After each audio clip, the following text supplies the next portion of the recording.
अनेक जन्माच्या देव आणि संतांच्या कृपेने मानव जन्म मिळत असतो आणि मानव जन्म मिळालेला आहे, नरदेह मिळालेला आहे।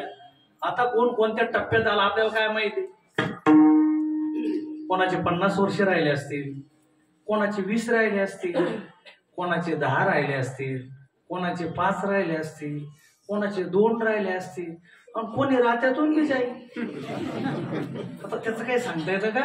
ते काही सांगता येत नाही, मग आपल्या हातात नाही। मग काहीतरी विचार करा, करणे ते हेची करा, नरका घोरा का जाता जयामध्ये नारायण अशुद्ध पुण्य ते।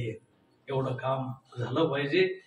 रामचरणदास महाराजाच्या चरणी दत्तात्रयाने, मी दत्तात्रयाच्या कथेकडे ओढलोच नाही, आपली ती जबाबदारीच नाही। ज्या दिवशी जो बुवा राहील त्या बुवाला सांगायचं जन्म कसा झाला, काय झाला, आणि हे सगळं ऐकायचं। त्या बुवाला सांगायचं आतापासून सूचना करा, त्याचा अभ्यास करा, म्हणा तेच ऐकू। मला काही माहित नाही बरं कोण बोलायचं, अवघड व्हायचं हा, कारण त्या दिवशी तेच झालं पाहिजे।